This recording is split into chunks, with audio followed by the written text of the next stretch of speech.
നിങ്ങൾക്ക് കിട്ടിയ മതം എവിടുന്ന് കിട്ടിയതാ? ഇത് ഇമാം മുസ്ലിം റിപ്പോർട്ട് ചെയ്താ. നിങ്ങൾക്ക് കിട്ടിയ മതം എവിടുന്ന് കിട്ടിയതാണെന്ന് ഞാൻ ചോദിക്കുന്നു. അപ്പോൾ അള്ളയും റസൂലും പഠിപ്പിച്ച മതത്തിൽ നിന്ന് നിങ്ങൾ എപ്പോഴോ എവിടെയോ പോയി, എന്നിട്ടോ സുന്നികളെ മുഴുവനൊന്ന് മുശ്രിക്കാക്കി കളയാം. അതിനെന്താ? അബൂജഹൽ മുസ്ലിം ആയാലും തിരക്കുള്ള സുന്നികളെ മുശ്രിക്കാക്കണമെന്നാണ് തീരുമാനം. അതിനെന്താ പറഞ്ഞത്? അബൂജഹലിന് അള്ളാഹുവിൽ വിശ്വാസം ഉണ്ടായിരുന്നു. അള്ളാഹ് ആവർത്തിച്ച് പറഞ്ഞത് കഫറൂബി റബ്ബിഹിം എന്ന് ഖുർആനിൽ അള്ളാഹ് പറയും. അതൊന്നല്ല, അബൂജഹലിനുണ്ടായിരുന്നു അള്ളാഹുവിൽ വിശ്വാസം എന്ന് പറഞ്ഞ് അബൂജഹലിനെ മുസ്ലിം ആക്കിയിട്ടെങ്കിലും സുന്നികളൊന്ന് മുശ്രിക്കാക്കണം. ഇതാണ് വിഷയം. അതിനെന്താ ചെയ്തത്? അള്ളാഹു സുബ്ഹാനഹു വ തആലയെ അള്ളാഹുവിൻ്റെ കൂറുകാരായി കുറേ ശുപാർശക്കാരുണ്ടെന്ന് വിശ്വസിച്ചു. ഏതുപോലെ ഒരു ക്യാബിനറ്റ് മന്ത്രിസഭയിലുള്ള മന്ത്രിമാർക്ക് പ്രധാനമന്ത്രിയോട് പറയാൻ സ്വന്തം അധികാരമുള്ളതുപോലെ, സ്വന്തം ഈ മന്ത്രിസഭയിൽ അധികാരമുള്ളതുപോലെ. പക്ഷെ ഒപ്പിട്ടിട്ടുണ്ട് പ്രധാനമന്ത്രിയിൽ നിന്നാണ്, അല്ലെ മുഖ്യമന്ത്രിയിൽ നിന്നാണ്. പക്ഷേ ആ ഒപ്പിടണം എന്ന് പറയാനുള്ള അധികാരം മറ്റു മന്ത്രിമാർക്കുള്ളതുപോലെ പരമേശ്വരനോട് പറയാനുള്ള അധികാരം സ്വന്തമായി ഞങ്ങൾക്കുണ്ട്, ഈ ദൈവങ്ങൾക്കുണ്ട് എന്ന് വിശ്വസിച്ചുകൊണ്ട് ബഹുദൈവാരാധകർ അവരുടെ ദൈവങ്ങളെ വിളിച്ചു. അതുകൊണ്ട് തന്നെ അത് കൂറാക്കുന്ന വിളിയായിരുന്നു, കൂറാക്കുന്ന റെക്കമെൻഡുമായിരുന്നു. അതുകൊണ്ട് അള്ളാഹു പറയുന്നു ഖുർആനിൽ, ഖിയാമത്ത് നാളിൽ അള്ളാഹുവിൻ്റെ കൂറുകാരാണെന്ന് വിശ്വസിച്ചുകൊണ്ട് റെക്കമെൻഡിന് ആവശ്യപ്പെട്ട ദൈവങ്ങളെ വിളിച്ച ആ ബഹുദൈവാരാധകരോട് അള്ളാഹ് പറയും, എന്ത് പറയും? മാ നറാ മഅകും ശുഫആഅകും അല്ലദീന സഅംതും അന്നഹും ഫീകും ശുറകാ. നിങ്ങളുടെ അള്ളാഹുവിൻ്റെ, നിങ്ങളെ കാര്യത്തിൽ അള്ളാഹുവിൻ്റെ കൂറുകാരാണെന്ന് നിങ്ങൾ വിശ്വസിച്ച, ആ കൂറുകാരാണെന്ന് നിങ്ങൾ ജൽപ്പിച്ച, കൂറുകാരാണെന്ന് നിങ്ങൾ പറഞ്ഞ ആ ദൈവങ്ങളെയൊന്നും ഇപ്പോൾ നിങ്ങൾക്ക് റെക്കമെൻഡിന് കാണുന്നില്ലല്ലോ എന്ന് ബഹുദൈവാരാധകരോട് ചോദിക്കുമെന്ന് ഖുർആൻ പറയും. അപ്പൊ അവർ വിശ്വസിച്ചത് അള്ളാഹുവിൻ്റെ കൂറുകാരായ റെക്കമെൻഡുകാരിലാണ്. ഞങ്ങൾ വിശ്വസിക്കുന്നതോ അള്ളാഹുവിൻ്റെ ഹബീബായ നബി റെക്കമെൻഡ് ചെയ്യുമെന്നാണ്. അള്ളാഹിൻ്റെ കൂറുകാരനല്ല. പിന്നെ അശ്ഹദു അന്ന മുഹമ്മദൻ അബ്ദുഹു വ റസൂലുഹു, അള്ളാഹുവിൻ്റെ അടിമയായ നബി. കൂറുകാരനല്ല. അടിമക്ക് കൂറുണ്ടാവില്ല, ഉടമയ്ക്കേ കൂറുണ്ടാവുള്ളൂ. അടിമയായ നബി. വഹീദീൻ ശൈഖിനെ കുറിച്ച് ഞങ്ങൾ എന്താ പറയുന്നത്? അബ്ദുൽ ഖാദിർ, കഴിവുള്ള പടച്ചവന്റെ അടിമ. ഉടമ എന്നല്ല, കൂറുകാരനല്ല, ശരീക്കുൽ ഖാദിർ എന്നല്ല. പിന്നെ അബ്ദുൽ ഖാദിർ, കഴിവുള്ള പടച്ചവന്റെ അടിമ. അടിമക്കുണ്ടോ കൂറുണ്ടാകുന്ന? ഉടമക്കല്ലാതെ. അങ്ങനെ അള്ളാഹുവിന്റെ അടിമകളാണ്. പക്ഷേ എന്താണ് അവർക്കുള്ള പ്രത്യേകത? ഞാൻ നേരത്തെ പറഞ്ഞു, അല്ലദീന ആമനു വ അമിലുസ് സാലിഹാത്ത്, ഈമാനും സൽക്രമവുമുള്ള മഹാന്മാർ. അവർ ചോദിച്ചാൽ പ്രത്യേകം ഉത്തരമാണ്. അവരുടെ ചോദ്യം അള്ളാഹു പരിഗണിക്കും, അത് തള്ളുകയില്ല, തട്ടുകയില്ല. അവർക്ക് അള്ളാഹു തആല റെക്കമെൻഡിന് അധികാരം കൊടുത്തു. ആ റെക്കമെൻഡ് ഞങ്ങൾ ചോദിക്കുന്നു. അതുകൊണ്ട് എങ്ങനെ ഇസ്ലാം എന്ന് പുറത്തു പോകുന്നത്? ഖുർആനും ഹദീസും പഠിപ്പിച്ച ഒരാശയം അംഗീകരിച്ച ഒരാൾ ഇസ്ലാം എന്ന് പുറത്തു പോകുന്നത് എങ്ങനെ? അതുകൊണ്ട് തന്നെ മാന്യ മുസ്ലിം സഹോദരന്മാരോട് ഞാൻ പറയട്ടെ, കൂടുതലായി സംസാരിക്കുന്നില്ല. ഇനി ഖിയാമത്ത് നാളിൽ ഞങ്ങൾക്ക് ശഫാഅത്ത് കിട്ടൂല അറിഞ്ഞില്ലേ? നാം മുജാഹിദേ, നിന്നെ കൊണ്ടടക്കം അവിടുന്ന് റസൂലുള്ളാഹിനെ ശഫാഅത്തിന് വിളിപ്പിച്ചിട്ടല്ലാതെ ഞങ്ങൾ അടങ്ങൂല എന്നുള്ളതാണ് ശരി. അങ്ങനെയല്ലേ ബുഖാരിയിലെ ഹദീസ്? ബുഖാരിയിലെ ഹദീസിൽ അങ്ങനെയല്ലേ ഉള്ളത്? ഓരോ അമ്പിയാക്കളെടുക്കലും ശഫാഅത്തിന് വരും, റെക്കമെൻഡിന് വരും. ആ അമ്പിയാക്കൾ ഓരോരുത്തരും മറ്റൊരു നബിയിലേക്ക് പറഞ്ഞേക്കും.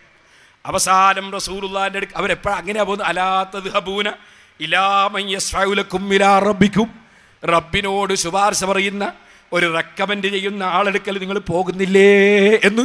ഖിയാമത്ത് നാളിൽ 14,96,74,000 കിലോമീറ്റർ മേലെ ഉദിക്കുന്ന സൂര്യൻ ഒരു ചാണ് മാത്രം അല്ലെങ്കിൽ ഒരു മൈൽ മാത്രം മേലെ ഉദിക്കുന്ന സമയം ഇങ്ങനെ വിയർപ്പിൽ മുങ്ങിക്കുളിക്കുമ്പോൾ അവർ പറയുന്ന വാചകം സഹീഹുൽ ബുഖാരിയിൽ ഇമാം ബുഖാരി റിപ്പോർട്ട് ചെയ്യുന്നു. അവർ പറയുന്നത് എന്താണ്? റബ്ബിനോട് റെക്കമെൻഡ് ചെയ്യുന്ന ഏതെങ്കിലും ഒരു മഹാനെ നിങ്ങൾ സമീപിക്കുന്നില്ലേ എന്ന് ഖിയാമത്ത് നാളിൽ പറയും.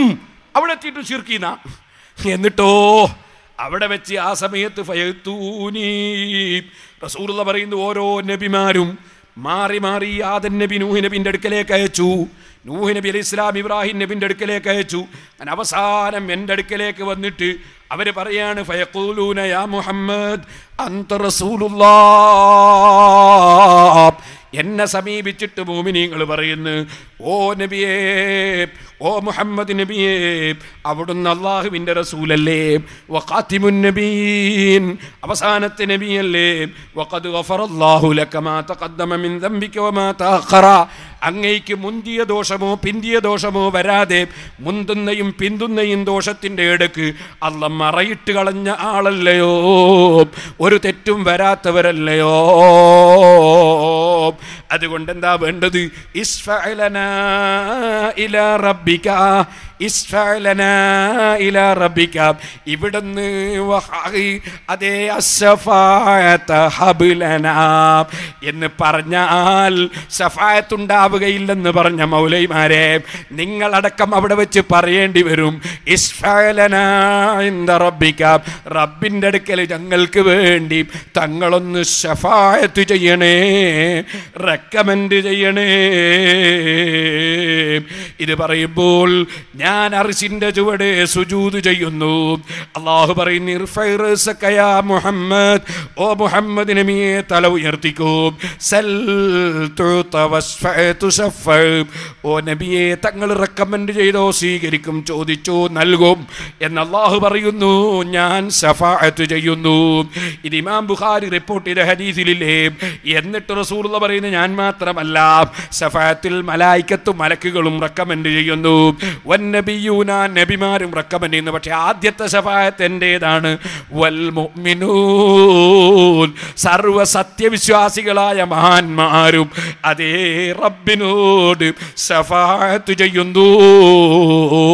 ഇമാം ബുഖാരി ഇത് സഹീഹുൽ ബുഖാരി റിപ്പോർട്ട് ചെയ്യുമ്പോൾ ഈ ഹദീസിന്റെ വ്യാഖ്യാനത്തിൽ 3 ലക്ഷത്തോളം ഹദീസ് മനപ്പാഠമാക്കിയ ലോക പ്രശസ്ത പണ്ഡിതനായ ഹാഫിദ് ഇബ്നു ഹജർ അൽ അസ്ഖലാനി ഫത്ഹുൽ ബാരിയിൽ എഴുതുകയാണ്, വഫീഹി, ഈ ഹദീസിൽ പഠിക്കാനുണ്ട്, അന്നന്നാസ യൗമൽ ഖിയാമത്തി, നല്ലവരായ ജനങ്ങൾ ഖിയാമത്ത് നാളിൽ യസ്തസ്ഹിബൂന ഹാലഹും ഫിദ്ദുനിയാ, അവർ ദുനിയാവിൽ അവരുടെ അവസ്ഥ എന്താണോ അത് തന്നെയാണ് അവർ ആഖിറത്തിലും ഉപയോഗപ്പെടുത്തുന്നത്.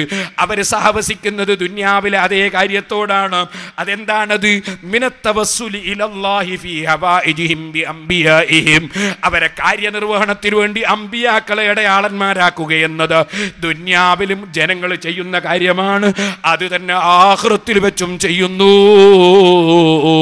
എന്ന് ഇബ്നു ഹജർ അൽ അസ്ഖലാനി റഹിമഹുല്ലാഹ് ഈ ഹദീസ് വ്യാഖ്യാനിച്ചുകൊണ്ട് ഫത്ഹുൽ ബാരിയുടെ 11-ാം വാള്യം 449-ാമത്തെ പേജിൽ രേഖപ്പെടുത്തി വെച്ചിരിക്കുന്നു. എൻ്റെ മാന്യ സഹോദരന്മാരെ, അപ്പൊ ലോകത്തുള്ള പണ്ഡിതന്മാർ മുഴുവനും ആയത്തും ഹദീസുകളും മനസ്സിലാക്കിയിട്ട് റെക്കമെൻഡ് ഉണ്ടെന്ന് പറയുമ്പോൾ നിങ്ങൾക്കത് പറ്റുന്നില്ല. എന്താ കാരണം? അപ്പൊ റസൂലുള്ളാഹിക്ക് ഒരു പദവി അംഗീകരിച്ചു കൊടുക്കലായി പോകുമെന്ന പേടിയാണ്. റസൂലുള്ളാഹി നമ്മളെപ്പോലത്തെ മനുഷ്യനല്ലേ, അമ്പിയാക്കളെന്തേ നമ്മളെപ്പോലെയല്ലേ, ഔലിയാക്കളെന്തേ നമ്മളെപ്പോലെയല്ലേ. ഈ കിബിർ നിങ്ങളെ നശിപ്പിച്ചു. ഏതുപോലെ അബ്ദുല്ലാഹി ഇബ്നു ഉബയ്യിന്റെ ഈമാൻ നഷ്ടപ്പെട്ടതുപോലെ നിങ്ങളെ ഈമാൻ നശിച്ചുകൊണ്ടിരിക്കുന്നു. റബ്ബ് ആ വിപത്തിൽ നിന്ന് മുസ്ലിമീങ്ങളെ കാക്കട്ടെ. ഞാൻ ഇനി ഒരു ചെറിയ കാര്യം കൂടി പറഞ്ഞ് നിർത്തുന്നു. എൻ്റെ ചെറുപ്പക്കാരൊക്കെ എഴുന്നേറ്റ് നിൽക്കണം, ദൂരെ നിൽക്കുന്നവർക്ക് സദസ്സിലേക്ക് വരണം. അതൊരു രസമുള്ള കാര്യമാണ്. എന്താ? റസൂലുള്ളാഹിനോടാണ് ഈ പറഞ്ഞൊന്നും പറ്റാത്തത്.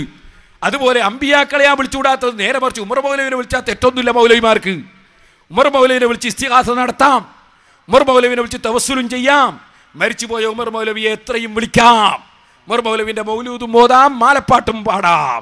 അതാവും മുജാഹിദ് മൗലവിയുടെ ഒരാശയം. അതൊക്കെ വെറുതെ പറയാണ് എറണാകുളത്തുകാർക്ക് തോന്നുന്നുണ്ടോ? ഇൻഷാ അല്ലാ ഞാൻ അതും കൂടി വായിച്ചെൻ്റെ പ്രസംഗം അങ്ങ് നിർത്തിയേക്കാം.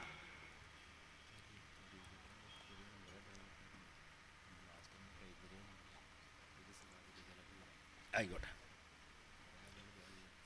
ഇൻഷാ അല്ലാ.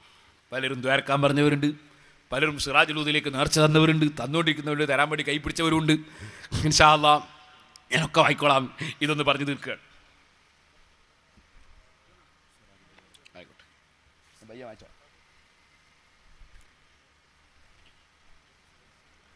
നമ്മളെ ഇമാമിങ്ങളൊക്കെ കള്ളന്മാർ, ഒക്കെ ഖുർആന്റെ വിരോധികൾ. ഷാഫി ഇമാം റളിയല്ലാഹു അൻഹു 100-ലധികം സ്ഥലത്ത് ഖുർആനെതിരെ പറഞ്ഞു. സലാം എന്ത് സുല്ലമിയാണ്, എന്ത് കോണിയാ പഠിച്ചവനെ, അബ്ദുസ്സലാം സുല്ലമി. അയാൾ എഴുതി എങ്ങനെയാണ്? ഇമാം ഷാഫി 100-ലധികം സ്ഥലത്ത് ഖുർആനെതിരെ പറഞ്ഞിരിക്കുന്നു ഈ പുസ്തകത്തിൽ പറഞ്ഞു. ആരാ ഇയാൾ എന്നറിയുങ്ങൾ? ഇയാൾ പെണ്ണുങ്ങൾ പള്ളിയിൽ പോകണമെന്നാണ് ബുക്ക് ചെയ്ത്. എന്നിട്ട് അയാൾ എഴുതി,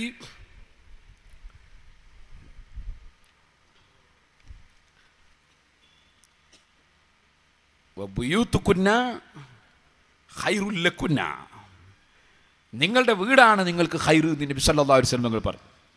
അത് അയാൾ തിരിമറി നടത്തിയിട്ട് എഴുതുകയാണ്, വബുയൂത്തുകുന്ന ഖൈറുൻ ലാക്കിൻ, ലക്കുന്ന എന്നുള്ള സ്ഥലത്ത് എന്ത് ചെയ്തു? നൂനിൻ്റെ ശബ്ദം കെട്ട് ഒഴിവാക്കിയിട്ട് ലാക്കിന്നാക്കി. പുസ്തകത്തിൽ കിതാബിലുള്ളത് ലക്കുന്നാണ്, അത് ലാക്കിന്നാക്കി. എന്നിട്ട് ഈ ലാക്കിൻ തൊട്ട് ഇയാൾ അതിന് അർത്ഥം പറയാണ്, വീടാണ് ഉത്തമം, ലാക്കിൻ പക്ഷേ മുജാഹിദീങ്ങൾ വിളിക്കുകയാണ് പള്ളിയിൽ പോകണമെന്നാ. ലാക്കിൻ ഉള്ളതെന്താ കിതാബിൽ? വബുയൂത്തുകുന്ന ഖൈറുൽ ലക്കുന്ന. അത് മാറ്റിയിട്ട് ലാക്കിന്നാക്കി, സാധാരണക്കാരെ പറ്റിക്കാൻ, വഞ്ചിക്കാൻ. ആ മൗലവിയ പറഞ്ഞ ഷാഫി ഇമാം 100ലധികം വിഷയത്തിൽ ഖുർആനെതിരെ പറഞ്ഞു. എന്തൊരു ധൈര്യം എന്നാ പറയേണ്ടത്? ഒരല്പവും വിശ്വാസമില്ലാതെ ആയിപ്പോയാൽ. 10 ലക്ഷം ഹദീസ് മനപ്പാടമാക്കിയ അഹ്മദ് ബിൻ ഹംബൽ റളിയല്ലാഹു ബഹുമാനപ്പെട്ട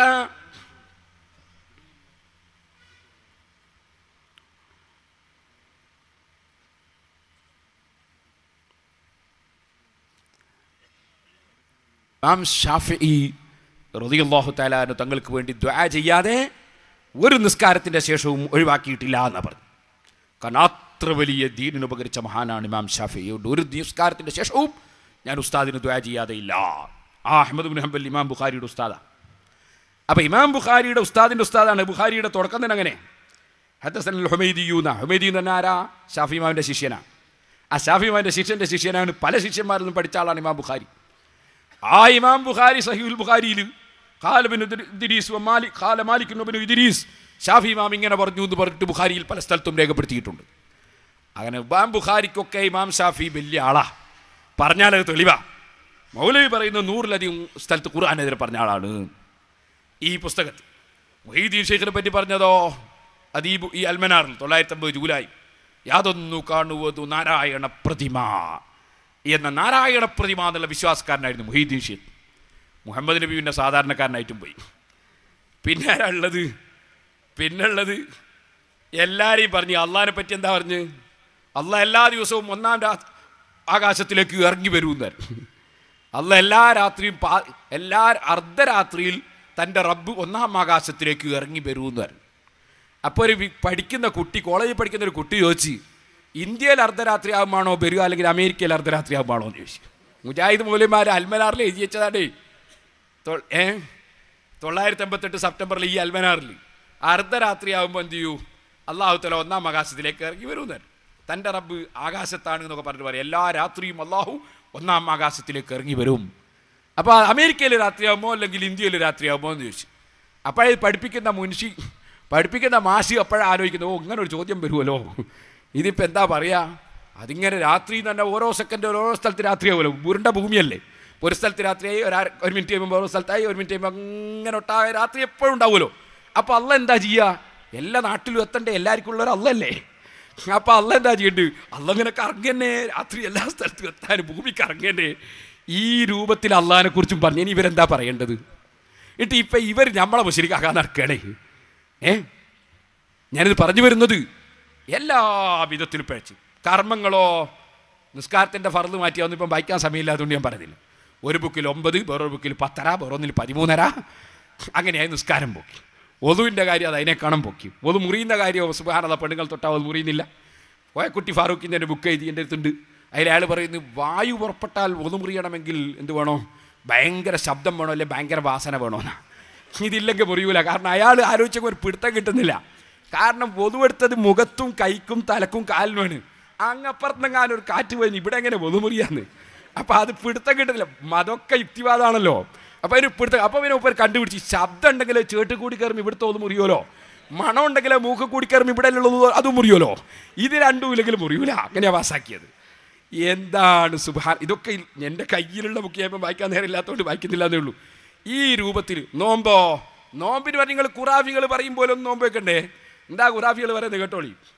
എന്നാൽ അത്താഴം കഴിച്ചുകൊണ്ടിരിക്കുമ്പോൾ ബാങ്ക് വിളിച്ചാൽ ഖുറാഫികൾ പറയുന്നത് പോലെ വായിലുള്ളത് തുപ്പിക്കളയുകയോ ചാടി എഴുന്നേൽക്കുകയോ ചെയ്യേണ്ടതില്ല.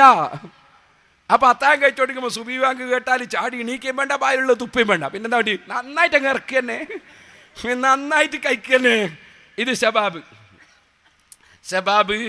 98 ജനുവരി 9. ഈ രൂപത്തിൽ നിസ്കാരവും പോക്കി, ഒതുവും പോക്കി, നോമ്പും പോക്കി. സുബ്ഹാനല്ലാഹ്. ഇപ്പോൾ ഹജ്ജിനെ പറ്റിയൊരു ലഘുലേഖരി എൻ്റെ വെട്ടിയിലുണ്ട്. അതിലൊരു ഹജ്ജിൻ്റെ റുക്കുനും കുറച്ചിരിക്കുന്നു. എല്ലാ അമലുകളും വെട്ടിച്ചുരുക്കി ഔലിയാക്കളെ നിസ്സാരപ്പെടുത്തി, അമ്പിയാക്കളെ നിസ്സാരപ്പെടുത്തി, സുബ്ഹാനല്ലാഹ്, സുന്നികൾ മുഴുവൻ മുശ്രിക്കുകളുമായി. ഇനി ഒന്നും ബാക്കിയില്ല. അവസാനം കൊടിയ സിർക്ക് തന്നെ റസൂലുള്ളാഹിൻ്റെ അടുത്ത് പോയില്ല. അള്ളാഹിൻ്റെ റസൂലിൻ്റെ അനുഗ്രഹം ആഗ്രഹിച്ചാൽ കൊടിയ സിർക്ക്.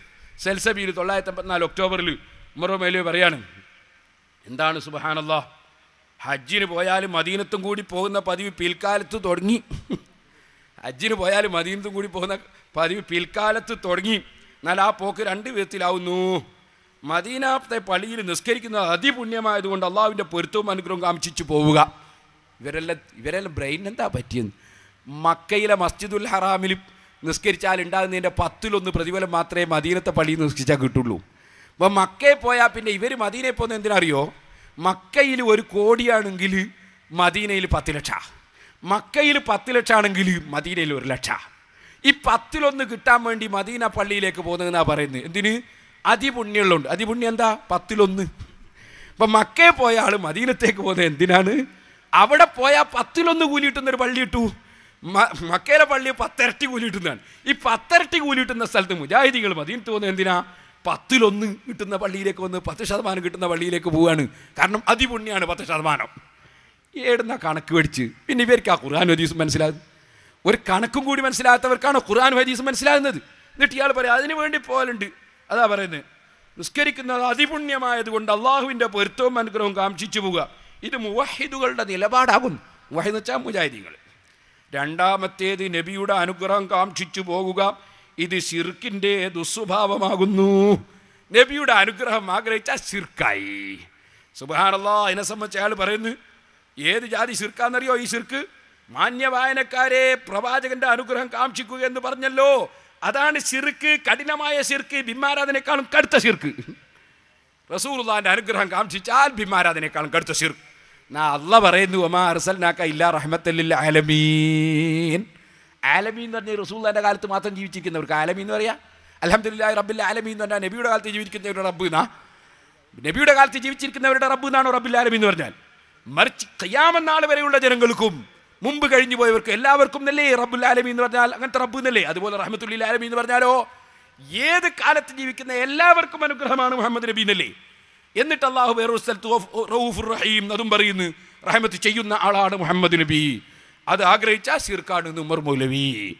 ആ ഉമർ മൗലവി പരിശുദ്ധ ഖുർആന് ഘടകവിരുദ്ധമായി ആശയങ്ങൾ പറഞ്ഞ കാരണത്താൽ ഉമർ മൗലവിൻ്റെ മാല പാടണമെന്നാണ് മുജാഹിദിൻ്റെ തീരുമാനം.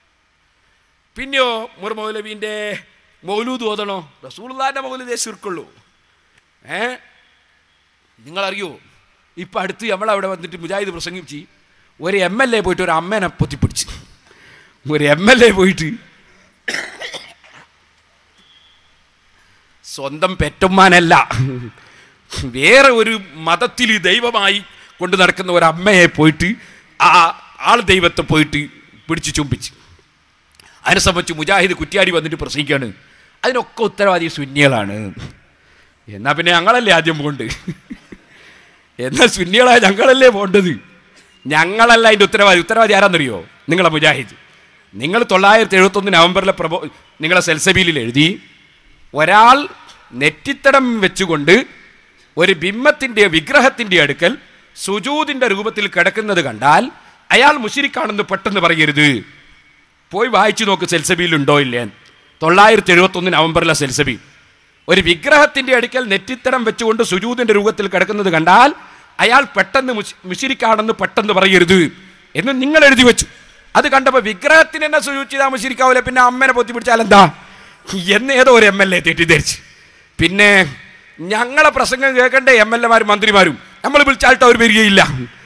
അപ്പോൾ അഥവാ കുറ്റ്യാടി സിറാജുൽ ഒരു MLA വന്ന വകയിൽ പിന്നെ സുബ്ഹാനല്ലാഹ് അയാളെ മറ്റേ കമ്പനി അപ്പുറം കയറ്റിയില്ല.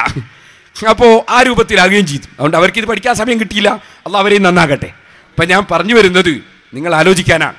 ഇതിനൊന്നും ഉത്തരവാദി ഞങ്ങളല്ല, ഞങ്ങളുടെ തലയിലൊന്നും വെച്ച് കേട്ടണ്ട. നേരെ മറിച്ച് നിങ്ങൾ മുജാഹിദ് മൗലവിമാർ അവർക്ക് മൗലിദ് ഓതാം, പക്ഷേ ആരതായിരിക്കണം? റസൂലുള്ളാഹിന്റെ പറ്റൂല, ഉമർ മൗലവിൻ്റെ ആയിരിക്കണം. അപ്പം നിങ്ങൾ ചോദ്യം ചെയ്താൽ അവരെ മറുപടി എന്താ അറിയോ? ഒരു മറുപടി, ഞങ്ങൾ പുരോഹിതന്മാർ മൗലവിമാരൊരു കാര്യം ചെയ്താൽ നിങ്ങൾക്ക് ചോദ്യം ചെയ്യേണ്ടതില്ല, അതങ്ങനെ അണ്ണാക്ക് തൊടാതെ വീഴിക്കൊള്ളുന്നതാണ്. അതെവിടെയാണ് പറയുക? കേട്ടോളി. നേതൃത്വത്തെ അംഗീകരിക്കാൻ നാം തയ്യാറാവുക. നേതൃത്വമെടുത്ത തീരുമാനം തെറ്റാണെങ്കിൽ ആ തെറ്റ് നേതൃത്വത്തിന് വിടുക.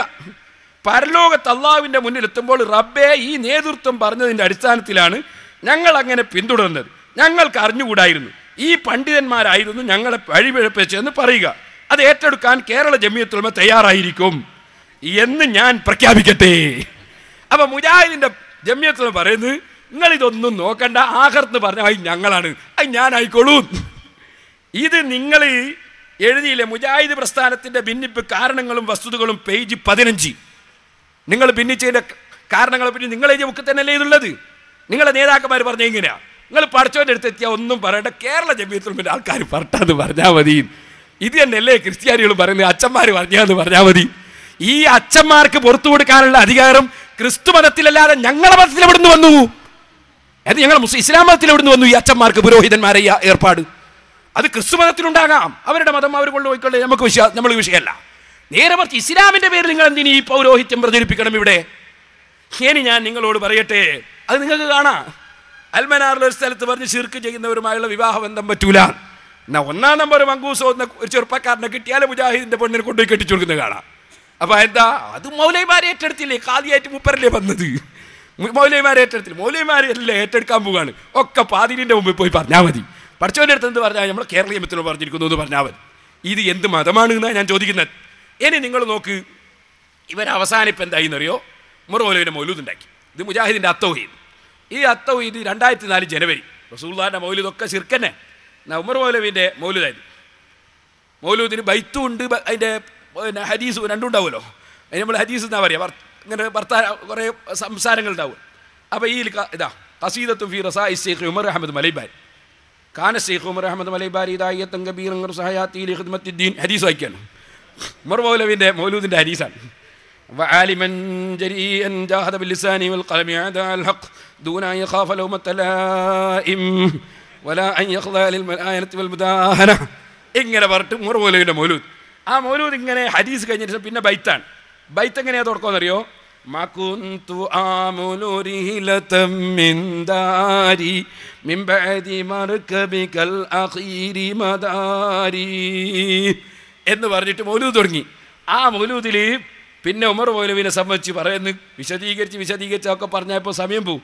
അവസാനം പറയുന്നു, അതോ ഇയാൾ ആരാന്നറിയോ?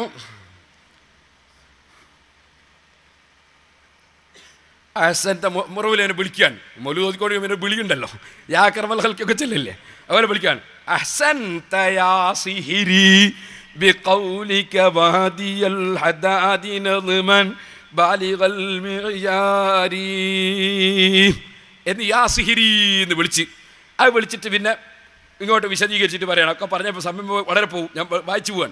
അങ്ങനെ പറയാണ്, നമ്മൾ അതിൻ്റെ ഇടയ്ക്ക് നമ്മളെ കൊള്ളെ ഖാമൽ ഖുറാഫിയൂന മിൻ ഉലമാഇന, നമ്മളെ ഖുറാഫികളായ മൗലവിമാർ മുതഅമ്മിമീന ഇമാമത്തൽ അഹ്ബാരി, അവർ പുരോഹിതന്മാരെ തലക്കെട്ട് കെട്ടി രംഗത്ത് വന്നു.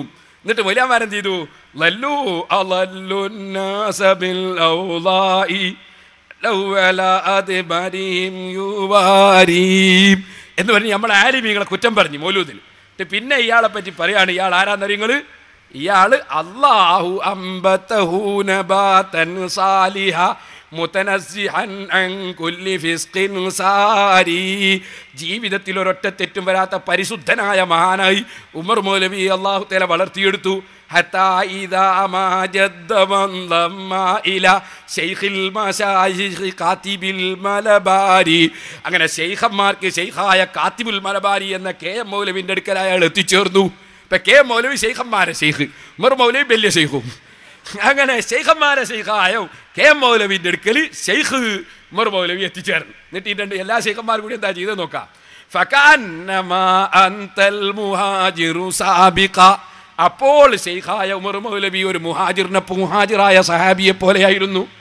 വകഅന്നമൽ അൻസാറു കൽ അൻസാരി, ഉമർ മൗലവിയെ സഹായിച്ച ആളുകൾക്ക് അൻസാരികളായ സഹാബികളെ പോലെയാണ്. ഉമർ മൗലവിയെ സഹായിച്ച മുജാഹിദുകളൊക്കെ അൻസാരികളായ സഹാബികൾ, ഉമർ മൗലവിയോ മുഹാജിറായ സഹാബിയും. എന്നിട്ടോ ഇർതാഹ ഫറഹം ബിൽലിഖാഇ മുഅല്ലിമ ലാ യൻതഹി സത്നുൻ ഇലാ ആബാരി മുതഅമ്മിഖൻ ഫീ ഇൽമിഹി വഫുനൂനിഹി മുതഹഖിഖൻ ഫീ റഹീഹിൽ മുഖ്താരി. നക്കേ ശൈഖുൽ മശായിഖ് മൗലവി ആരാന്നറിയോ? അയാളെ വിവരത്തിന് അറ്റമില്ല. വിവരത്തിന് അറ്റമില്ലാത്തവൻ അല്ല മാത്രമാണെന്ന് പ്രസംഗിക്കുന്ന മൗലവിമാരെ, വിവരത്തിന് അറ്റമില്ലാത്തവൻ അല്ല മാത്രമാണെന്ന് പ്രസംഗിക്കുന്ന നിങ്ങളെ ശൈഖുൽ മശായിഖ് KM മൗലവി ലായന്തഹി സത്തുനുന്നില ആബാരി എന്ന് പറഞ്ഞ അർത്ഥം എന്താണ്? അതിൻ്റെ അർത്ഥം അതാ വലിയൊരു കയറ് കിണറ്റിലേക്ക് താഴ്ത്തിയിട്ട് അറ്റം കാണാത്ത കിണർ, ആ അറ്റം കാണാത്ത കിണർ പോലെ അറ്റമില്ലാത്ത വിവരമുള്ള ആളായിരുന്നു KM മൗലവി എന്ന് നിങ്ങൾ എഴുതിയില്ലേ?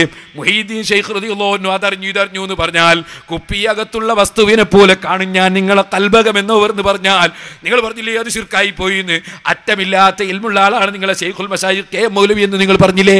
എന്നിട്ട് വീണ്ടും പറയാണ് അസ്ലം തലിർറഹ്മാനി മിസ്ല ഖലീലിഹി ലിതകൂന ഫീനാ ഉമ്മത്തൽ അഹ്റാരി. KM മൗലവി അങ്ങനെ ആരായി എന്നറിയോ? ഖലീലുല്ലാഹി ഇബ്രാഹിം നബിയെ പോലെയായി. KM മൗലവി തെർബിയത്താകാണ്. KM മൗലവി മുഹാജിറായിട്ട് വന്ന് പിന്നെ നബിയായി. ഖലീലുല്ലാഹി ഇബ്രാഹിം അല്ല KM മൗലവി, ഉമർ മൗലവി ഇബ്രാഹിം നബിയെ പോലത്തെ ആളായി.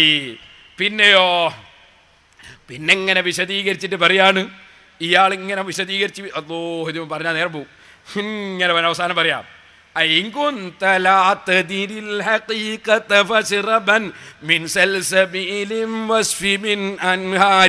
ഞാനീ പറയുന്നൊന്നും നിനക്ക് വിശ്വാസമാകുന്നില്ലെങ്കിൽ സെൽസബീൽ എന്ന നദിയിൽ നിന്ന് കുടിച്ചോ.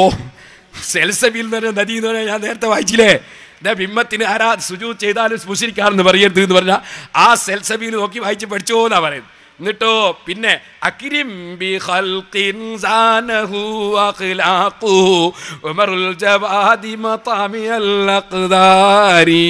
ഒരു മൗലായൊക്കെ ചെല്ലേണ്ട സമയം കഴിഞ്ഞിരിക്കുന്നു.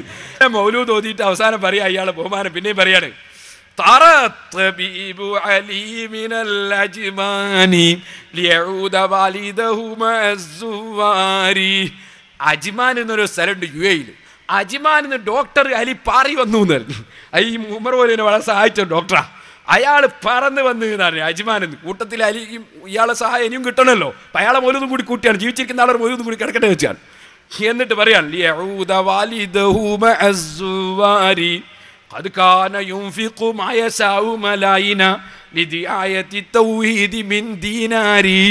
ദീനാർ എത്ര മില്യനാണ് അയാൾ ചെലവഴിച്ചത്.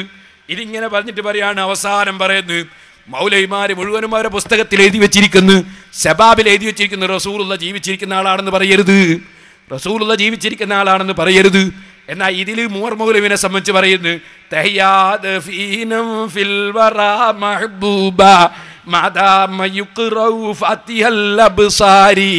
ഉമർ മൗലവി സാഹിബേ, നിങ്ങൾ മറവ് ചെയ്യപ്പെട്ടിട്ടുണ്ടെങ്കിലും നിങ്ങൾ ലോകത്ത് ജീവിച്ചിരിക്കുന്ന ആളാണ് കേട്ടോ. നിങ്ങളെ മറവ് ചെയ്യപ്പെട്ടിട്ടുണ്ടെങ്കിലും നിങ്ങൾ ജീവിച്ചിരിക്കുന്ന ആളാണ് കേട്ടോ. റസൂലുള്ള ഖബറിൽ ജീവിച്ചിരിക്കുന്നു എന്ന് പറഞ്ഞാൽ ശിർക്കാണെന്ന് പറയുന്ന മൗലവിമാര് ഉമർ മൗലവി ജീവിച്ചിരിക്കുന്നു എന്ന് പറയുമ്പോൾ അയാൾക്ക് പ്രശ്നമില്ല. ഇനി റസൂലുള്ളാഹിനെ വിളിച്ചിട്ട് യാ കറമൽ ഖൽഖി മാലിമൻ അലൂദു ബിഹി എന്ന് റസൂലുള്ളാഹിനെ വിളിച്ച് പറഞ്ഞാൽ മുശ്രിക്ക്. ഉമർ മൗലവിനെ വിളിച്ചിട്ട് മൗലവിമാർ ഇസ്തിഗാസ നടത്തുന്നത് കേട്ടോളി. യമൻ അലൂദു ബിഹി മിനൽ അഹ്വാലി.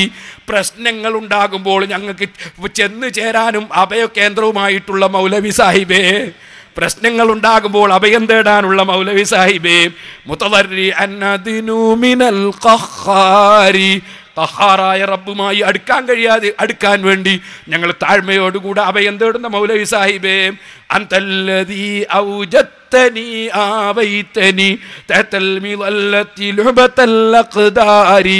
ഇങ്ങനെ പറഞ്ഞിട്ട് പറയും അദ്ഉക ദഅവത ഹൈരിം മുതഹയ്യിരി. നിങ്ങളോട് ഞങ്ങൾ പ്രാർത്ഥിക്കുന്നു മൗലവി, ഹൈരിം മുതഹയ്യിരി, ബേജാറായവന്റെ പ്രാർത്ഥന പ്രാർത്ഥിക്കുന്നു. എന്നിട്ട് അവസാനം പിന്നെ അയാൾക്കും ഞമ്മക്കും വേണ്ടി ഒരു പ്രാർത്ഥന, അല്ലാഹു യജ്മഉനാ ബിജന്നാത്തിൻ ഉല. നിങ്ങളെ നമ്മളെ അല്ലാഹ് സ്വർഗ്ഗത്തിൽ ഒരുമിച്ച് കൂട്ടട്ടെ മൗലവി സാഹിബേ.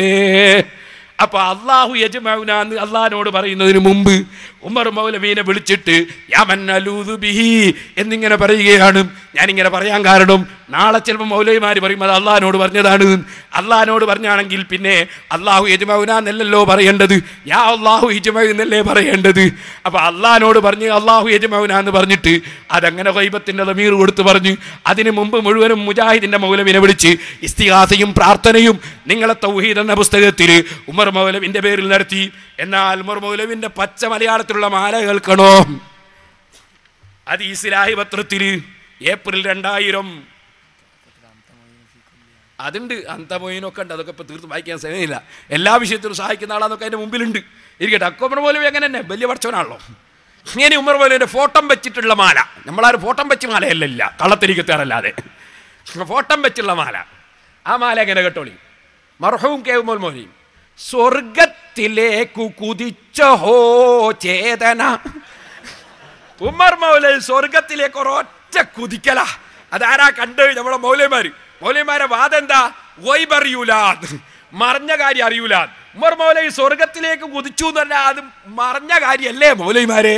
റസൂലുള്ളാഹിക്ക് മറിഞ്ഞ കാര്യം അറിയൂല, യഹൂബ് നബിക്കും അറിയൂല, യൂസുഫ് നബിക്കും അറിയൂല, ഒരൊറ്റ നബിക്കും അറിയൂല എന്ന് എറണാകുളത്ത് സമ്മേളനം നടത്തിയിട്ട് പ്രസംഗിക്കുന്ന നിങ്ങൾ ഉമർ മൗലവി സ്വർഗത്തിലേക്ക് കുതിച്ച ഹോ, ഇത് എവിടുന്ന് കിട്ടിയ മറിഞ്ഞ കാര്യമാ? നിങ്ങൾക്ക് എവിടുന്നായി മറിഞ്ഞ കാര്യം കിട്ടിയ? മരിച്ചിട്ട് ഇയാൾ സ്വർഗത്തിലേക്ക് കുതിച്ച ഹോ, നല്ല സ്വർഗത്തിലേക്കാ കുതിച്ച്. സ്വർഗത്തിലേക്കു കുതിച്ച ഹോ ചേതന വേദന ശാന്തിതൻ സായുജ്യമാകുവാൻ സ്വാർത്ഥമാം ജീവിതം നൽകി ദരിദ്രതയ്ക്കു സമ്മാനമായി സൽചരിത്രമായി. ദരിദ്രന്മാർക്കെല്ലാം ജീവിതം കൊടുത്ത് മൂപ്പര. എന്നിട്ടോ തീർന്നില്ല മോഹമീ ഭൂമിയിൽ നിൽക്കുവാൻ, അല്ല പ്രവർത്തിക്കുവാൻ, കടം തീർക്കുവാൻ. ദീനിൻ വിളിക്കുത്തരം ചെയ്തു ശീലിച്ചൊരാത്മാവു പോകാതിരിക്കുമോ വിധി വന്നാൽ? മറുമൗലവിൻ്റെ മാലയാണ്. ആ മാലയിൽ അതുകൊണ്ടൊന്നും കഴിഞ്ഞില്ല. കേട്ടോളിയും ബാക്കി. കേഴുന്നു കേരള മക്കൾ നിനക്കൊരു രണ്ടാമനില്ലെന്ന ദുഃഖം ശ്രവിക്കയാൽ. കേരള മക്കളെല്ലാം കരയാണ്. മറുമൗലവിക്ക് രണ്ടാമനില്ലല്ലോ എന്നതുകൊണ്ട് കേരള മക്കൾ ഇങ്ങനെ കരയാണ്. എന്താ കണ്ണുനീരെന്നറിയോ? എന്നിട്ട് പറയാണ്, പിന്നെ ഇങ്ങനെ വിശദീകരിച്ചിട്ട് കുറേ ഉണ്ട്, ഇതൊക്കെ പറഞ്ഞാൽ നേരം പോവും. കുറേ ഇങ്ങനെ വിളിച്ചിട്ട് പറയാണ്, സുബ്ഹാനല്ലാഹ്, സൂക്ഷിക്കാനില്ലൊരിടം ഹൃത്തടഞ്ഞുപോയി ചേതനയറ്റുകിടക്കുന്നുദാ സത്യം തെല്ലുമിനി എഴുന്നേൽക്കില്ല എന്ന പോൽ ദീനിൻ്റെ ഉള്ളിൽ നടുക്കം മറഞ്ഞുപോയി കേപ്പിക്കു പിന്നാലെ കെ ഉമർ മൗലവി. പി മൗലവി മരിച്ചിട്ട് കുറച്ച് കഴിയുമ്പോൾ ഉമർ മൗലവി പോയി എന്നാ പറയുന്നത്. എന്നിട്ടോ പിന്നെ പറയാണ്, പിന്നെ വിശദീകരിച്ച് പറയാണ്. എന്താ പറയുന്നത് അറിയോ? നമ്മളെ ഈ മറ്റ് ചില മതക്കാർക്കൊരു വിശ്വാസമുണ്ട്, പരശുരാമൻ മെഴുകുറിഞ്ഞിട്ടാണ് കേരളം ഉണ്ടായത്. അപ്പോൾ കേരളത്തിൻ്റെ സൃഷ്ടാവ് ആര്? പരശുരാമനാണ് എന്നൊരു വിശ്വാസം വേറെ ചില മതക്കാർ. മൗലവിമാർ പറയുന്നത് പരശുരാമനൊന്നല്ല, കേരളം ഉണ്ടാക്കിയ ഉമർ മൗലവിയാണ്. അതാ ഇനി അടുത്ത ശിർക്കിൻ്റെ മാലയെ പറയുന്നത്. കേട്ടോളി. പരശുരാമൻ്റേതു കഥയെങ്കിൽ ദക്ഷിണ കേരളം നിന്റേതു മാത്രമല്ലേ ഗുരോ. ഉമർ മൗലവിനെ വിളിച്ചിട്ട് പറയുന്നത് എന്താണ്? പരശുരാമൻ്റേതു കഥയെങ്കിൽ ദക്ഷിണ കേരളം നിന്റേതു മാത്രമല്ലേ ഗുരോ. ദക്ഷിണ കേരളം ഉമർ മൗലവിൻ്റെ മാത്രമല്ലേ? പരശുരാമൻ്റെ കഥയാണ് ഇത്, ഉള്ളത് തന്നെയാണ്. അത് വെറും കഥയാണ്, ഇതുള്ളതാണ്. എന്ത് പറയാ? പിന്നെന്താണ്? പരാശ്രയമില്ലാത്തവൻ അള്ള മാത്രമാണ് ആ മുസ്ലിമീങ്ങൾ ഇതുവരെ വിശ്വസിച്ചത്. എന്നാൽ ഇയാൾ പറയുന്നത് പരാശ്രയം കൂടാതെയുള്ള നിന്റെ അത്രയിൽ പൈസയില്ലാതെ വിഷമിച്ചത് എത്രയോ. ഇപ്പൊ മൂപ്പർക്ക് പരാശ്രയം ഇല്ലാത്ത ജീവിതമാണ്. നമ്മളൊക്കെ പഠിച്ച പരാശ്രയം ഇല്ലാത്തവൻ അള്ള മാത്രമാണ്. ഇയാൾ ഇവരെ മൗലവിമാരെ മാലയിലോ ഉമർ മൗലവിൻ്റെ മാലയിൽ പറയുന്നത് പരാശ്രയമില്ലാതെ ജീവിച്ച ആളാണ് ഉമർ മൗലവി. പിന്നെന്താ ഉണ്ടായെന്നറിയോ? നമ്മളെ മാലയിലുണ്ട് ഒരു സ്ഥലത്ത് എന്ത്? ഇതാ ആകാശം ഭൂമിയൊക്കെയും എൻ കയ്യിലെന്നോ, എന്താണ് ഒരുണ്ട പോലെൻ കയ്യിലെന്നോ. ആ മാല എങ്ങനെയാണ്? ഭൂമി ഒരുണ്ട പോലെൻ കയ്യിലെന്നോവർ. എങ്ങനെയാണ് ഒരു ഉണ്ട പോലെ കൈ പിടിക്കാന്നൊക്കെ ചോദിക്കാറുണ്ട് മൗലവിമാർ. അപ്പോൾ ഒരുണ്ട പോലെ തന്നെ ഇപ്പോൾ ഫോൺ ഇങ്ങനെ കൈ പിടിച്ചാൽ ഒരുണ്ട പോലെ കയ്യില്ല. അമേരിക്കയിലേക്കും സംസാരിക്കാം, ഇനി വേണമെങ്കിൽ കുവൈത്തിലേക്കും സംസാരിക്കാം, എവിടെയും സംസാരിക്കാം. ഒരുണ്ട പോലെ കയ്യിലെന്നോ പറഞ്ഞ് എനിക്കും പറയാം. പക്ഷെ എൻ്റെത് മൊബൈൽ ഫോൺ കൊണ്ടാണ്, മുഹീദ് ഷെഖിൻ്റെ കറാമത്തുകൊണ്ടാണ്. പക്ഷെ ഞാൻ പറഞ്ഞു വന്നത്, അത് മനസ്സിലാക്കാതെ അല്ലെങ്കിൽ മനസ്സിലാക്കിയിട്ട് തെറ്റിദ്ധരിപ്പിക്കാതെ നടന്ന മൗലവിമാർ ഉമർ മൗലവിൻ്റെ മാല ഉണ്ടാക്കി പറയുന്നതറിയോ? അത് മാത്രമല്ല മൂപ്പര കയ്യിലുള്ളത്, സ്വർഗം തന്നെ ഉമർ മൗലവിൻ്റെ കയ്യിലാണ്. കേട്ടോളി. സ്വർഗലോകം കൈക്കുള്ളിലാക്കി ജീവിക്കവേ, സ്വർഗലോകം കൈക്കുള്ളിലാക്കി ജീവിക്കവേ എങ്ങനെ എങ്കു സമ്പാദിച്ചു ഭൂമിയെ. അപ്പൊ സ്വർഗലോകം കൈയുള്ളിലാക്കിയിട്ടാ മൂപ്പര് ജീവിച്ചത്. ഈ നിലക്ക് എല്ലാ ശിർക്കും മുജാഹിദീങ്ങൾ നമ്മളെ പേരിൽ ആരോപിക്കുന്ന മുഴുവൻ ശിർക്കും അവരെ മൗലൈമാരെ മാലയിലും മൗലിദിലും അവരെഴുതി വെച്ചിരിക്കുന്നു എന്നല്ല, ശിർക്ക് ഒറിജിനൽ ശിർക്ക് തന്നെയും എഴുതി വെച്ചിരിക്കുന്നു. നമ്മൾ പറയുന്നതിലൊന്നും ശിർക്കില്ല, മുഴുവനും അള്ളാഹുവിൻ്റെ മഹാന്മാരെ ബഹുമാനിക്കലേ നമ്മൾ പറയുന്നതിലുള്ളൂ. ഞാനിത് പറഞ്ഞു വന്നത്, മാന്യ മുസ്ലിം സഹോദരന്മാർ, അറിവില്ലാതെ ജനങ്ങളെ പിഴപ്പിക്കുന്ന ഈ കക്ഷികളുടെ പിഴച്ച വാദങ്ങളിൽപ്പെട്ട് അഹ്ലുസുന്നത്തി വൽ ജമാഅത്തിനെ തെറ്റിദ്ധരിച്ചു പോകരുത്. സുന്നത്തി ജമാഅത്ത് എന്ന് പറയുന്നത് പരിശുദ്ധ ഖുർആനും ഹദീസും പഠിപ്പിച്ച അള്ളാഹുവിൻ്റെ ദീൻ, ആ ദീനിൻ്റെ നിയമങ്ങളാണ്. അതാണ് മഹാന്മാരായ അയിമ്മത്ത് മുജ്തഹിദുകൾ ഇവിടെ പഠിപ്പിച്ചത്. ആ അയിമ്മത്ത് മുജ്തഹിദുകൾ പഠിപ്പിച്ചതിനെതിരെ ഒന്ന് വന്നാലും നമുക്ക് അംഗീകരിക്കാൻ നിർവാഹമില്ല. അതെന്ത് പേരിൽ വന്നാലും. ഇപ്പം ചില ശൈഖന്മാരെ പേരിൽ വരുന്ന ഇളയങ്ങാദികളുണ്ട്. ശൈഖ് തരീഖത്ത് എന്നൊക്കെ പറഞ്ഞു വരും. തരീഖത്തുള്ളത് തന്നെ, ശൈഖുള്ളത് തന്നെ. പക്ഷേ ആ തരീഖത്ത് ശൈഖിൻ്റെ പേരിൽ നിസ്കരിക്കണ്ടെന്ന് പറയുന്നവർ, നോമ്പ് വേണ്ടെന്ന് പറയുന്നവർ, ആലിമീങ്ങളെ തള്ളി പറയുന്നവർ, 4 മദ്ഹബിൻ്റെ ഇമാമിങ്ങളെ കുറ്റം പറയുന്നവർ, ഇമാമിങ്ങൾക്ക് തരീഖത്ത് അറിയില്ല എന്ന് പറയുന്നവർ, ആലിമീങ്ങൾക്ക് വിവരമില്ലെന്ന് പറയുന്നവർ, അങ്ങനത്തെ യാതൊന്നിലും എൻ്റെ മാന്യ മുസ്ലിം സഹോദരന്മാർ പെട്ടുപോകരുതെന്ന് പ്രത്യേകമായി ഉണർത്തുന്നു. അല്ലാഹു ജല്ല ജലാലുഹു സുന്നത്ത് ജമാഅത്തിൽ അടിയുറച്ചു നിന്ന് സുന്നത്ത് ജമാഅത്തിലായി മരിക്കാൻ നമുക്ക് തൗഫീഖ് ചെയ്യട്ടെ. ഞാനൊരു ചെറിയ സംഭവം പറഞ്ഞു നിർത്തട്ടെ. മഹാനായ അഷ്റഫുൽ ഖൽഖ് മുഹമ്മദുർ റസൂലുള്ളാഹി സ്വല്ലല്ലാഹു അലൈഹി വസല്ലം, ആ മുഹമ്മദ് നബി സ്വല്ലല്ലാഹു അലൈഹി വസല്ലം തങ്ങൾ ഒരു കല്യാണത്തിന് പോയി. കല്യാണത്തിന് ചെന്നപ്പോൾ അവിടെ വെച്ച് ചെറിയ മക്കളിങ്ങനെ പാട്ട് പാടുകയാണ്. വഫീനാ നബിയുൻ യഅലമു മാ ഫീ ഗദീ. ഇത് പാടിയത് എപ്പോഴാ? അല്ലാഹുവിൻ്റെ റസൂൽ കയറി വരുമ്പോഴാണ്. അതിനു മുമ്പ് അവർ പാടിയിരുന്നത് എന്താണ്? അവർ പാടിയിരുന്നത് ബുഖാരിയിൽ കാണാം, യന്തുബിന മൻ ഖുതില മിൻ ആബാഇ യൗമ ബദ്ർ. ബദ്ർ യുദ്ധത്തിൽ മരണപ്പെട്ടു പോയ ബദ്ർ ശുഹദാക്കളെ വിളിച്ചുകൊണ്ട് പാടുകയായിരുന്നു ആ ചെറിയ മക്കൾ. ആ ബദ്ർ ശുഹദാക്കളെ വിളിച്ച് പാടിക്കൊണ്ടിരിക്കുമ്പോൾ നബി സല്ലല്ലാഹു അലൈഹി വസല്ലം തങ്ങൾ കയറി വന്നപ്പോൾ, ഞങ്ങളുടെ കൂട്ടത്തിൽ ഒരു നബിയുണ്ട്, നാളെ വരുന്ന കാര്യം ആ നബി ഇന്ന് അറിയും എന്നർത്ഥം വരുന്നൊരു പദ്യം അങ്ങ് ചൊല്ലി. കാരണം ബദ്ർ യുദ്ധത്തിൻ്റെ തലേ ദിവസം ബദ്റിൽ വന്ന നബി സല്ലല്ലാഹു അലൈഹി വസല്ലം ഓരോ സ്ഥലവും ഇങ്ങനെ മാർക്ക് ചെയ്ത് കൊടുത്തിരുന്നു. അതാ മസ്റഉ ഫുലാൻ, അബൂജഹൽ ഇവിടെ വീണാണ് നാളെ മരിക്കുക, ഉത്ബത്ത് ഇവിടെ വീണിട്ടാണ് മരിക്കുക, ശൈബത്ത് ഇവിടെ വീണിട്ടാണ് മരിക്കുക. അങ്ങനെ ഖുറൈശികളായ പ്രമുഖന്മാർ അതാ ബദ്ർ യുദ്ധത്തിൽ കൊല ചെയ്യപ്പെടുന്ന ആളുകളെ പേര് തലേ ദിവസം തന്നെ പ്രഖ്യാപിക്കുകയും അവർ ഇവിടെ വീണ് മരിക്കുമെന്ന സ്ഥലം അല്ലാഹുവിൻ്റെ റസൂൽ മാർക്ക് ചെയ്യുകയും ചെയ്തിരുന്നു. ഇത് മറഞ്ഞ കാര്യമാണല്ലോ, ഇത് അല്ലാഹുവിൻ്റെ റസൂൽ അറിഞ്ഞിട്ടുണ്ടല്ലോ. അതുകൊണ്ട് കുട്ടികൾ പാടിയോ ഫീനാ നബിയുൻ യഅലമു മാ ഫീ ഗദീ. അപ്പോൾ നബി സല്ലല്ലാഹു അലൈഹി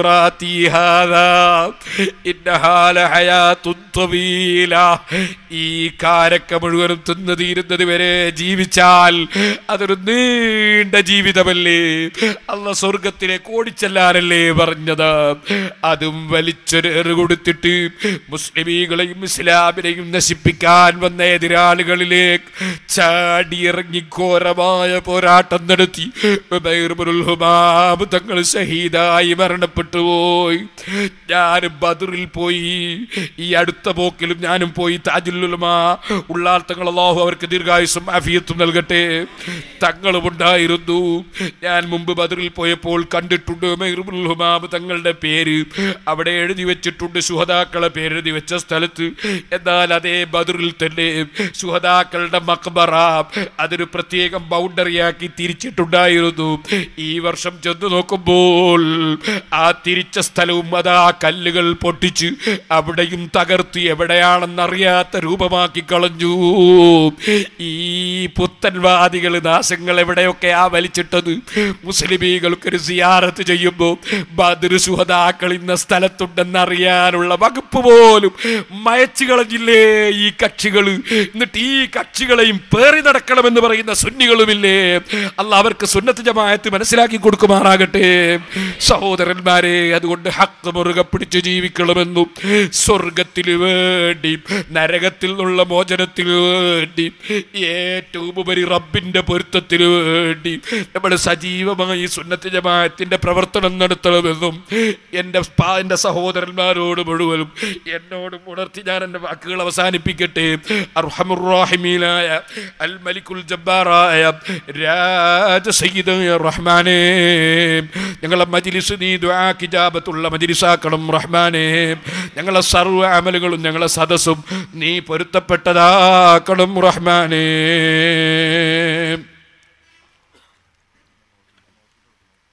ഒരുപാട് ആളുകൾ നമ്മിൽ നിന്ന് മരിച്ചുപോയി. അല്ലാഹു സുബ്ഹാനഹു വ തആല ഖബറിനെ സന്തോഷത്തിലാക്കട്ടെ. ഞങ്ങൾ ഹജ്ജിന് പോയപ്പോൾ ഹജ്ജിന് ഞങ്ങളുടെ കൂടെ തന്നെ വന്നിരുന്ന ബഹുമാനപ്പെട്ട ടി അബ്ദുൽ മുസ്ലിയാർ മരണപ്പെട്ട വിവരം മിനയിൽ വെച്ച് അദ്ദേഹം മരിച്ചുപോയ വിവരം കിട്ടി. കുറച്ച് ദിവസം കഴിയുമ്പോൾ കാരക്കുന്ന് മുഹമ്മദ് മുസ്ലിയാർ മരിച്ച വിവരം കിട്ടി. അതുപോലെ കോയ മുസ്ലിയാർ മരിച്ച വിവരം കിട്ടി. അങ്ങനെ പലരും ഈ അടുത്ത് മരിച്ചുപോയി. നമ്മുടെ ഇവിടെ ബാവ മുസ്ലിയാർ മരിച്ചത് നിങ്ങൾക്ക് ഓർമ്മയുണ്ടാകും. എത്രയെത്ര പ്രവർത്തകന്മാരും പണ്ഡിതന്മാരും നേതാക്കളും സാദാത്തുക്കളും പലരും മരിച്ചുപോയി. അല്ലാഹു തആല അവരെയും നമ്മുടെയൊക്കെ ഖബറിനെ സന്തോഷത്തിലാക്കി തെരുമാറാകട്ടെ. എല്ലാവരും നമ്മൾ നിന്ന് മരിച്ചുപോയ ഉമ്മവാപ്പമാർ, കുടുംബക്കാർ, സ്നേഹിതന്മാർ, ഉസ്താദുമാർ എല്ലാവരെയും പേരിൽ ഒരൽപ്പം ലാ ഇലാഹ ഇല്ലല്ലാഹ് എന്ന ദിക്ർ ചൊല്ലി ഒരൽപ്പം സലാത്തും ചൊല്ലി നമുക്ക് ദുആ ചെയ്യണം. അല്ലാഹു ലാ ഇലാഹ ഇല്ലല്ലാഹ് ലാ ഇലാഹ ഇല്ലല്ലാഹു ലാ ഇലാഹ ഇല്ലല്ലാഹ്. എല്ലാവരും ചൊല്ലണം ദിക്ർ. സിറാജുൽ ഹുദയിലേക്ക് പലരും നേർച്ച തന്നവരും എല്ലാവർക്കും ദ്വാരക്കാം. അള്ളാഹു ആ സ്ഥാപനത്തിന് തന്നൊരു ബർക്കത്താണ്. വെള്ളപ്പാണ്ട് രോഗം മാറിയവരും അതുപോലെ തന്നെ വലിയ വലിയ ഓപ്പറേഷൻ വരെ വിധിച്ചത് സ്വീകരിക്കട്ടെ. സഹായിക്കുന്നവരുടെ സഹായങ്ങളും നേർച്ചകളും ഒക്കെ അള്ളാഹു സ്വീകരിക്കട്ടെ. എല്ലാവർക്കും വേണ്ടിയും ദ്വാ ചെയ്യുന്നു.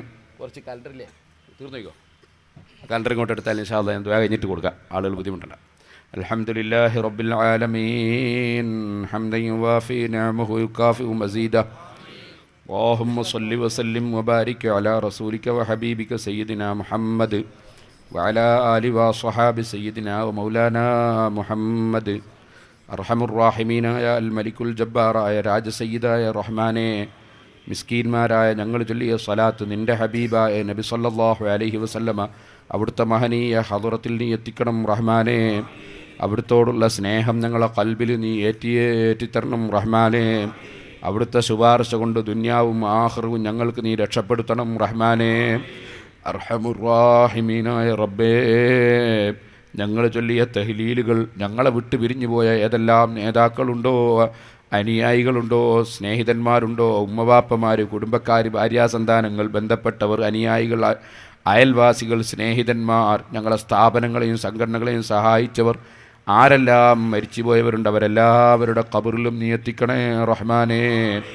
അവരുടെയും ഞങ്ങളുടെയും ഖബറുകളെ വിശാലമാക്കണേ റഹ്മാനേ. റബ്ബേ, നിൻ്റെ ദീനിൻ്റെ കാര്യം പറയുമ്പോൾ ഹക്കാണെന്ന് ബോധ്യപ്പെട്ടതിലേക്കല്ലാതെ ജനങ്ങളെ ജീവിതത്തിൽ ഞങ്ങൾ ക്ഷണിച്ചിട്ടില്ല. തെറ്റാണെന്ന് ബോധ്യപ്പെട്ടതിനെ അല്ലാതെ വിമർശിച്ചിട്ടില്ല. അത് നീ അറിയുന്നവനാണ്. ഞങ്ങളെ അമലുകളെല്ലാം നീ സ്വീകരിക്കണേ റഹ്മാനേ. ഞങ്ങളുടെ വ്യക്തി ജീവിതത്തിൽ നീ കൽപ്പിച്ച എന്തെങ്കിലും ഒഴിഞ്ഞു പോവുകയോ നീ വിരോധിച്ചതെന്തെങ്കിലും ജീവിതത്തിൽ സംഭവിക്കുകയോ ഉണ്ടായെങ്കിൽ ഞങ്ങളെല്ലാം നിൻ്റെ പാവപ്പെട്ട അടിമകളാണ്. ഞങ്ങളിൽ എന്ത് തെറ്റുകുറ്റങ്ങൾ വന്നെങ്കിലും നീ ഞങ്ങൾക്ക് മാപ്പ് ചെയ്യണേ റഹ്മാനേ. മാപ്പ് ചെയ്യണേ റഹ്മാനേ. ദുന്യാവിലും ആഖിറത്തിലും ഞങ്ങളെ നീ ശിക്ഷിക്കരുതേ റഹ്മാനേ. നിൻ്റെ ദീനിൻ്റെ പ്രവർത്തനങ്ങൾ നടത്താനും ഞങ്ങൾ പഠിച്ചത് തുറന്നു പറയാനും ഞങ്ങൾക്ക് ആരോഗ്യം അനിവാര്യമാണ് റഹ്മാനേ. നീ ഞങ്ങൾക്കും സുന്നത്ത് ജമാഅത്തിൻ്റെ സർവ്വ ഖാദിമീങ്ങൾക്കും ആലിമീങ്ങൾക്കും ദീർഘായുസ്സും ആഫിയത്തും തഖ്വയോടുകൂടെ ഏറ്റിത്തരണേ റഹ്മാനേ. ഞങ്ങളുടെ ജീവിതമെല്ലാം നീ പൊരുത്തപ്പെട്ട ജീവിതമാക്കണേ റഹ്മാനേ. നീ പൊരുത്തപ്പെടാത്ത സ്വഭാവങ്ങളും ചെയ്തികളും എല്ലാ കാര്യങ്ങളും ഞങ്ങളിൽ നിന്ന് നീ എടുത്തു മാറ്റണേ റഹ്മാനേ. കിബിർ, ഉജ്ബ്, റിയാ, ഹസദ്, അമല്, ഹിർസ്, ബിദ്അത്ത്, ശഹ്വത്ത്, ഖളബ് തുടങ്ങിയ എല്ലാ രോഗങ്ങളിൽ നിന്നും ഞങ്ങളുടെ മനസ്സ് ശുദ്ധിയാക്കണേ റഹ്മാനേ. ജീവിക്കുന്ന കാലത്തോളം ഇസ്സത്തിലും ആഫിയത്തിലും ജീവിപ്പിക്കണേ റഹ്മാനേ. റബ്ബേ, ജോലിയില്ലാത്തവർക്ക് ഖൈറായ ജോലി നൽകണം റഹ്മാനേ. ബിസിനസ്സുകളിലും ജോലികളിലും കൃഷികളിലും പഠനങ്ങളിലും അധ്യാപനങ്ങളിലും കുടുംബങ്ങളിലും സ്ഥാപനങ്ങളിലും സംഘടനകളിലും ഞങ്ങളെല്ലാ ചലനങ്ങളിലും നീ ബറക്കത്ത് ചെയ്യണേ റഹ്മാനേ. ബറക്കത്ത് ചെയ്യണേ റഹ്മാനേ. എവിടെയായാലും നിൻ്റെ കാവൽ തരണേ റഹ്മാനേ. ഞങ്ങളിൽ നിന്ന് അപകടം പറ്റിക്കിടക്കുന്ന ആരെല്ലാം എവിടെയെല്ലാം ഉണ്ടോ എല്ലാവർക്കും പൂർണ്ണ സലാമത്ത് നൽകണേ റഹ്മാനേ. പൂർണ്ണ സലാമത്ത് നൽകണേ റഹ്മാനേ. പൂർണ്ണ സലാമത്ത് നൽകണേ റഹ്മാനേ. ഗർഭിണികളായ സഹോദരിമാർക്കും സലാമത്ത് നൽകണേ റഹ്മാനേ. മക്കളില്ലാത്ത പലരും ദുആ കൊണ്ട് വസിയ്യത്ത് ചെയ്തവരും നേർച്ച ചെയ്തവരും ദിക്ർ എഴുതി വാങ്ങിയവരുമൊക്കെയുണ്ട്. നീ അവർക്ക് ഖൈറായ മക്കളെ നൽകണേ റഹ്മാനേ. ഉള്ള മക്കളെ സാലിഹീങ്ങളാക്കണം റഹ്മാനേ. നിന്റെ ദീനിൻ്റെ സ്ഥാപനങ്ങളിലേക്ക് നേർച്ച തന്നവരും നേർച്ച ചെയ്തവരും 10,000 പല സ്ഥലത്തുമുണ്ട്. നീ കൊടുക്കുമെന്ന പ്രതീക്ഷയിലാണ് അവരതെല്ലാം ചെയ്തത്. ഖൈറായ അമല് തീരുമാനിച്ചവർക്കും ഖൈറായ അമല് ചെയ്തവർക്കും നീ ഖൈറ് നൽകണേ റഹ്മാനേ. എന്ത് പ്രശ്നങ്ങളുണ്ടെങ്കിലും നീ പരിഹരിച്ചു കൊടുക്കണേ റഹ്മാനേ. നഷ്ടപ്പെട്ടു പോയത് നീ തിരിച്ചു കൊടുക്കണേ റഹ്മാനേ. സംസാരശേഷിയില്ലാത്ത മക്കൾക്ക് നിൻ്റെ ഖുർആൻ ഓതാനും നിൻ്റെ ഹബീബായ നബി സല്ലല്ലാഹു അലൈഹി വസല്ലമ തങ്ങളുടെ പേരിൽ സ്വലാത്ത് ചൊല്ലാനും മറ്റാവശ്യങ്ങൾക്കെല്ലാം നീ സംസാരം കൊടുക്കണേ റഹ്മാനേ. മറ്റേതവയവങ്ങൾക്ക് എന്ത് പ്രശ്നങ്ങളുണ്ടോ, ശരീരത്തിന് എന്ത് രോഗമുണ്ടോ, നീ തന്നെ മാറ്റി സുഖപ്പെടുത്തി തരണേ റഹ്മാനേ. റബ്ബേ, ജീവിക്കുന്ന കാലത്തോളം ഇസ്സത്തിലും ആഫിയത്തിലും ജീവിപ്പിക്കണേ റഹ്മാനേ. നാഫിയായ ഇൽമിനെ ഞങ്ങൾക്ക് ഏറ്റിത്തരണേ റഹ്മാനേ. ഞങ്ങളെ സദസ്സുകളും ഞങ്ങളെ സ്ഥാപനങ്ങളും ഞങ്ങളെ വാക്കുകളും പ്രവൃത്തികളുമെല്ലാം നീ കബൂൽ ചെയ്ത അമലാക്കണേ റഹ്മാനേ. നിന്റെ ദീനിന് വേണ്ടി സഹായിച്ച പലരും ഈ സദസ്സിലുണ്ട്. സഹായം പലതിനും ചെയ്തവരുണ്ട്. നീ അറിയുന്നവനാണ്. നീ അവരെ എല്ലാവരെയും സഹായിക്കണേ റഹ്മാനേ. ഞങ്ങളെയും സഹായിക്കണേ റഹ്മാനേ. അമ്പിയാക്കൾ മുഖേനയോ മലക്കുകൾ മുഖേനയോ ഔലിയാക്കൾ മുഖേനയോ ഡോക്ടർ മുഖേനയോ എഞ്ചിനീയർ മുഖേനയോ കോടതി മുഖേനയോ ഭരണാധികാരി മുഖേനയോ ആര് മുഖേന എന്ത് കിട്ടിയാലും നിൻ്റെ സഹായമാണ് റഹ്മാനേ. നിന്നിൽ നിന്നല്ലാതെ സഹായമില്ലെന്ന് ഞങ്ങൾ ഉറച്ച് വിശ്വസിക്കുന്നുണ്ട് റഹ്മാനേ. നീ നിശ്ചയിച്ച കാരണങ്ങളെന്ന നിലക്ക് നീ നിശ്ചയിച്ച കാരണങ്ങളുമായി ഞങ്ങൾ ബന്ധപ്പെടുന്നത് നിന്നിൽ നിന്ന് കിട്ടാനാണ് റഹ്മാനേ. നീ ഞങ്ങൾക്ക് എല്ലാ ഖൈറിൻ്റെ വാതിലുകളും തുറക്കണേ റഹ്മാനേ. എല്ലാ ശർറുകളും തട്ടിത്തിരിക്കണേ റഹ്മാനേ. ഞങ്ങളിൽ നിന്ന് മരിച്ചുപോയ എല്ലാവരെയും ഞങ്ങളെയും നീ സ്വർഗത്തിൽ ഒരുമിച്ച് കൂട്ടണേ റഹ്മാനേ. സാധുക്കളായ ഞങ്ങൾ നല്ല ഒരു ദിവസം നല്ല ഒരു സമയം നല്ലവരും നല്ലതുമായും ബന്ധപ്പെടുന്നതിനിടയിൽ ഏറ്റവും നല്ല കലിമയും ചൊല്ലി നല്ലവരായ മലക്കുകൾ വന്ന് സമാധാനിപ്പിക്കുന്ന വിധം ഞങ്ങളുടെ ഏറ്റവും നല്ല സമയം ഞങ്ങളെ മരണത്തിൻ്റെ സമയമാക്കണേ റഹ്മാനേ. സാധുക്കളായ ഞങ്ങളുടെ ഈ വാക്കുകളും പ്രവൃത്തികളും ഞങ്ങളുടെ പ്രസംഗങ്ങളും ഞങ്ങളെ യാത്രകളും ഞങ്ങൾ ചെയ്യുന്ന ഓരോ ചലനങ്ങളും ഞങ്ങൾക്ക് ഉപകരിക്കണമെങ്കിൽ ഈമാനിൻ്റെ വെളിച്ചത്തോടെ മരിക്കേണ്ട റഹ്മാനേ. നീ ഞങ്ങളെ കൽബിൽ തന്ന ഈമാനിൻ്റെ വെളിച്ചം നിൻ്റെ ഔദാര്യമാണ് റഹ്മാനേ. എത്രയോ ശാസ്ത്രജ്ഞന്മാർക്ക് നീ ഇത് കൊടുത്തില്ല, ഭരണാധികാരികൾക്ക് കൊടുത്തില്ല, പണക്കാർക്ക് കൊടുത്തില്ല, ആരോഗ്യമുള്ളവർക്ക് കൊടുത്തില്ല. നീ സാധുക്കളായ ഞങ്ങളെ കൽബിൽ ഈമാനിൻ്റെ വെളിച്ചം തന്നല്ലോ റഹ്മാനേ. അത് നീ ഞങ്ങൾക്ക് തന്ന ഏറ്റവും വലിയ ഔദാര്യമല്ല. കാലം ജീവിക്കുന്നില്ലെന്നും താമസിക്കുന്നില്ലെന്നും ഞങ്ങൾക്ക് ഉറപ്പുണ്ട് റഹ്മാനേ. നിന്നിലേക്ക് അടിമകളായ ഞങ്ങൾ വരുന്ന യാത്ര നീ പൊരുത്തപ്പെട്ട നിലക്കാക്കിത്തരളേ റഹ്മാനേ. നിന്റെ ഹബീബായ നബി സല്ലല്ലാഹു അലൈഹി വസല്ലമ തങ്ങളുടെ കൊടിക്കീഴിൽ സന്തോഷത്തോടെ ഞങ്ങൾ ഒരുമിച്ച് കൂട്ടണം റഹ്മാനേ. എല്ലാം തരുന്നവരും തന്നവരുമാകുന്ന എല്ലാറ്റിൻ്റെയും രാജാവായ നീ നിന്റെ അടിമകളായി മാത്രമേ മലക്കുകളെയും അമ്പിയാക്കളെയും ഔലിയാക്കളെയും മുഴുവൻ ഞങ്ങൾ വിശ്വസിക്കുന്നത് നിന്റെ അടിമകളാണ്. പക്ഷെ നീ ബഹുമാനിച്ച സ്നേഹിച്ച മഹാന്മാരാണ്. അവരെ ബഹുമാനം ഞങ്ങൾ അംഗീകരിക്കുന്നു റഹ്മാനേ. അക്കാരണം കൊണ്ട് തന്നെ നിന്നെ പ്രിയം വെച്ച നീ പ്രിയം വെച്ചവരെ പ്രിയം വെച്ച ഞങ്ങൾക്ക് നിന്നെ ഒരു നോക്ക് കാണാൻ അവസരം തരുളേ റഹ്മാനേ. നിന്റെ മുഖദ്ദസായ ദാത്ത് നിന്നെക്കുറിച്ച് വേണ്ടാത്തത് ഈ പുത്തൻവാദികൾ എഴുതി വിട്ടപ്പോൾ നിനക്കങ്ങനെ നീ കയറുന്നവനും ഇറങ്ങുന്നവനും പോകുന്നവനും വരുന്നവനും സൃഷ്ടികൾക്കുള്ള യാതൊന്നും നിനക്കില്ലെന്ന് നീ എല്ലാറ്റിലും പരിശുദ്ധനാണെന്ന് വിശ്വസിക്കുന്ന ഞങ്ങൾക്ക് നിന്നെ കാണാൻ അവസരം തരണേ റഹ്മാനേ. ഞങ്ങളെ സദസ്സും ഞങ്ങളെ ദുആയും ഞങ്ങളെ ഈ സദസ്സിൽ വെച്ച് നടന്ന എല്ലാ കാര്യങ്ങളും ഞങ്ങളെ മുഴുവൻ സ്ഥാപനങ്ങളും എല്ലാം നീ സ്വീകരിക്കണേ റഹ്മാനേ. റബ്ബനാ ളലംനാ അൻഫുസനാ وإن لم تغفر لنا وترحمنا لنكونن من الخاسرين. ഈ പരിപാടിക്ക് വേണ്ടി അധ്വാനിച്ചവർക്കും ഈ സ്ഥലം കൊടുത്തവർക്കും ഇതിനു വേണ്ടി എന്ത് സഹായമാണ് ചെയ്തു അവർക്കെല്ലാവർക്കും സാധുക്കളായ ഞങ്ങൾക്കും നീ സ്വർഗത്തിൽ സ്ഥലം തരണേ റഹ്മാനേ, സ്വർഗത്തിൽ ഇരിപ്പിടം തരണേ റഹ്മാനേ. റബ്ബനാ തഖബ്ബൽ മിന്നാ إنك أنت السميع العليم وتب علينا إنك أنت التواب الرحيم. آمين برحمتك يا أرحم الراحمين. وصلى الله تعالى وسلم على خير خلقه سيدنا محمد وآله وصحبه أجمعين. سبحان ربك رب العزة عما يصفون وسلام على المرسلين والحمد لله رب العالمين.